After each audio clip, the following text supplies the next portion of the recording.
So hey, I'm Tyler Moreland. We're here at Sea Otter again. Loving the heat, but what I'm here to talk about is something we're pretty excited about from the RockShox point of view. And you know, I really want to start with the rear shock here that we're looking at. It's something we introduced yesterday. It's really been in the development process. It's taken a really long time, and we've taken our time. So it's kind of tried, true, and tested. But what we wanted to do with our Monarch rear shock here is really come to the table with an easily tunable rear shock for our OE customer.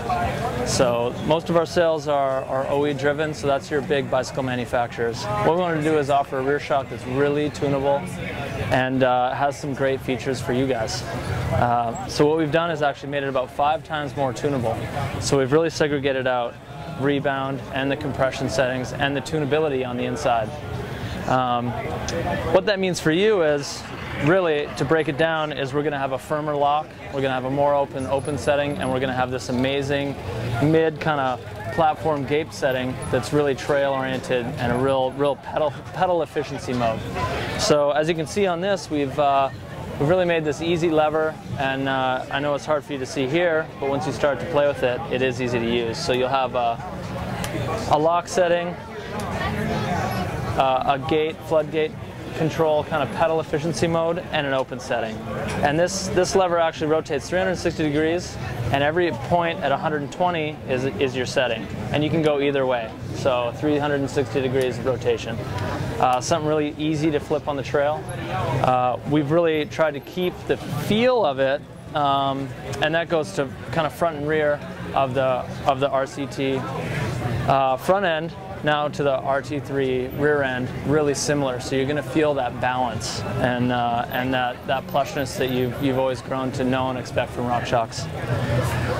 We also have our sag gradients, so really easy to judge your sag. So you'd set it here, adjust your air pressure, sit on it, and sag to, you know, your overall either 20 or 25% sag, depending on what bike you're on. So really easy to use on the shop floor, especially with one fill port.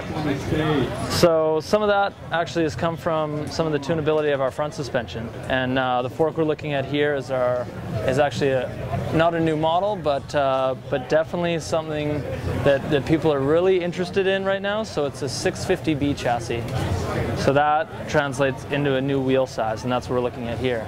So we've introduced 2 new products, a Revelation 650B, so it's a 150mm travel fork, and then we've released our new 650B wheel set.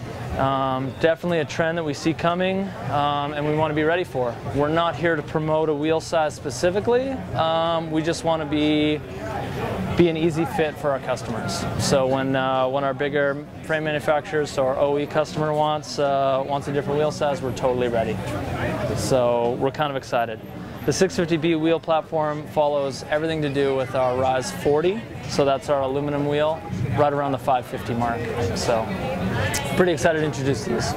So one more thing we need to talk about is the introduction from Solo Air into the RockShox line.